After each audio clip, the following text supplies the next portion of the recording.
Angela music. I can't sing this because I'm sick. Hopefully no one from Broadway is watching this.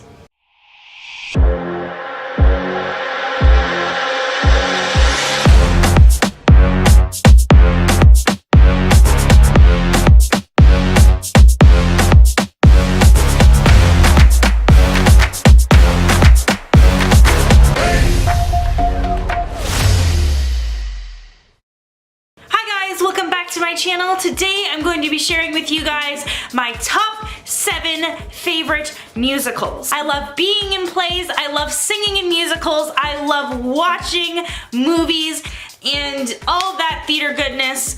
I love it. I just love it all. So if you guys love theater too, make sure to subscribe down below to be notified when I have new uploads. I upload around once a week, so you do not want to miss out when I have those uploads. So number 7 on this list is Into the Woods. Love how the characters going into the woods is a major metaphor, symbology. I also think that he did an amazing job at writing characters that would be fun to play. For example, he has characters like the witch who can be played as a more comedic role. There is the princes. I love how there is Jack from Jack and the Beanstalk and how he's a more funny character. I also love Into the Woods for the soundtrack because there's a lot of fun, interesting songs. There's also a lot of variety of songs. There's funnier songs like Your Fault, which go into Last Midnight, which is a more serious song.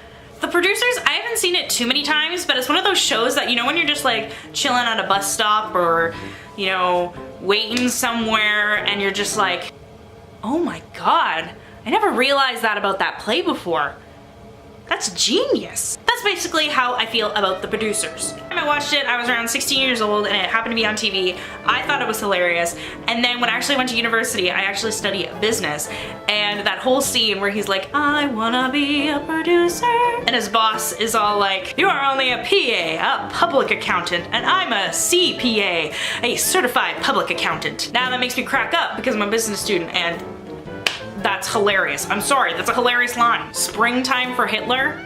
But I feel like all the songs in The Producers are hilarious and so funny. It's like, you know how like in some shows, you know, there's like that one song that like stands out and you're like, you know, with like Dear Evan Hansen, it's Waving Through a Window. With Wicked, it's Defying Gravity. I feel like with The Producers, there's so many good songs that you can't just pick one song and say, oh, that's the best song in The Producers, because they're all great and all amazing. So this is probably gonna be the most unknown musical on this list.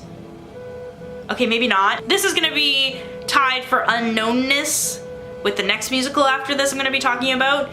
But I really love this one, so I think more people should know about it. And this show is Something Rotten. Welcome to the Renaissance. The printing press has the fancy fonts. That's right, we're fancy. According to Google, it says that Something Rotten was nominated for 10 Tony Awards. However, it only received 1 Tony Award, and that was to Christian Broyle for Best Featured Actor in a Musical. I mean, he was really, really good as Shakespeare. He played Shakespeare, and Shakespeare was kind of like this rock star. Basically, Something Rotten is a fictional story about the first musical ever written, and it was set in the late 1500s in England around Shakespeare's time. Not around Shakespeare's time, but in Shakespeare's time, because Shakespeare is actually in the play. Like there's Puritans, and the Puritans, or one of the Puritans falls in love with the main guy's brother, and then there's like that kind of conflict, and they're like singing about poetry.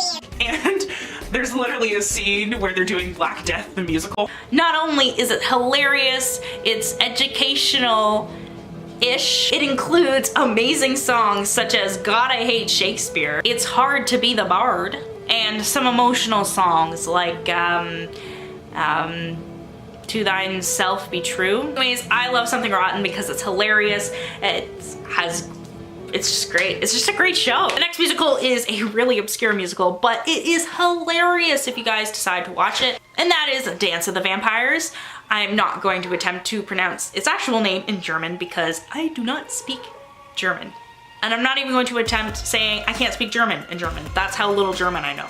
It was produced and started running in Vienna. Even attempted to translate this musical into English, and they even had it on Broadway for a little while, but it flopped. I will admit that probably it's a cultural thing with the humor being so strange, or at least North Americans would think it's strange. So the plot of the musical is that there is this old Dracula-like character living in a castle, and there is this professor, and then there is someone studying under him, and they're here to study the vampire who lives on the hill, but they don't want to let anyone know that they know that a vampire is living on the hill. Of course, one of the first scenes is that they walk into an inn in this town, and they come in, and all the villagers are singing about garlic and how awesome garlic is. And they come in, and then the musical number like stops, or they notice that they come in, and you know, they're like, oh, you're singing about garlic, and they're like, no, we're not. So if you like that kind of stuff, if you like a mixture of funny and classical musical theater, then you will definitely love this. Okay, so the last two were very obscure musicals. This one is totally not obscure. Even people who aren't into musical theater know about this musical, like this musical, listen to this musical. And that musical is Hamilton the Musical. Now, the reason that I'm including this musical on the list is because I genuinely really do enjoy it. I also really appreciate Lin-Manuel Miranda's 7 years of commitment in writing Hamilton and the little details that he has. I've listened to the soundtrack for 4 years now. I think 4 years. So yeah, so I've been listening to Hamilton for a very long time, and I'm still finding Easter eggs and interesting phrases and puns and all of that good stuff. This one is my second favorite. However, it should be like a 1.5 favorite because, like, you know, that is Legally Blonde the musical. I loved Legally Blonde the movie. Before I saw that movie, I knew I wanted to be a lawyer. I also, coincidentally, my favorite color was pink. No, I'm gonna show you guys how much pink is in my closet. I'm gonna take this and we're gonna show you guys how much pink is in my closet. So basically, this is my closet. So you can tell this is all pinks. This is all pinks. It's all pink. And the songs actually add more details about the characters. Like I said, sometimes musicals are created just to generate profit. So they take a popular movie and then they stick in filler songs, put a nice playbill with it, and they're done. But I feel as though Legally Blonde, someone actually watched the movie and loved the movie and was genuinely like, hey, let's make this a musical because it could totally be a musical. And the songs actually add to the character stories. For example, when you're talking to Paulette, the hairdresser, she is singing about, you know, Ireland and her goals and how she wants to marry this guy named Brendan. And you get so much more about her character and her motivations through that song, instead of it just being a filler song about, they could have easily written a song just about like hairdos and it wouldn't add to any of the characters' motivation, but it might be catchy, you know? And the final musical, drum roll please, is Phantom of the Opera. Now, I want you to stay here for a minute. I can hear some people clicking out of this video, but you stay. I know a lot of people do not like Phantom of the Opera, and I can agree. There are some parts of Phantom of the Opera that I really don't like. For example, I think that the finale scene is really choppy, really weird. Musically, it doesn't make a lot of sense. Character-wise, it doesn't make a lot of sense why the character would be behaving in such a way. I am purely basing this as #1 for happiness level.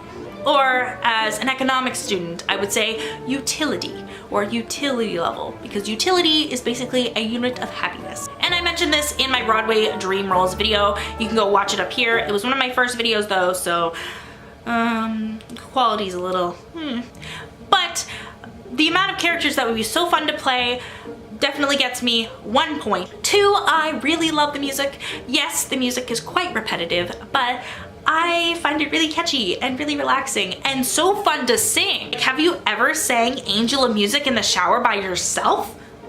So fun. Where 1 minute you're singing up here and then the next minute you're singing down here. Also, the special effects are cool. I think we're on #4 now. The special effects are amazing. Who doesn't love an exploding chandelier? Why did I just do that special effect? 'Cause I can. But that is my end of my video today. Hopefully you guys liked it. Hopefully you enjoyed it. If you did enjoy it, make sure to please give it a big thumbs up because it really helps me out. You can also subscribe down below to be notified when I have new uploads. If you love theater, make sure to subscribe. In the name of Dionysus, the god of theater, make sure to subscribe. You don't want to make Willie Shakes upset, do you? And I think think that's it for today, and bye! What are you doing? You can't go up there. You can't.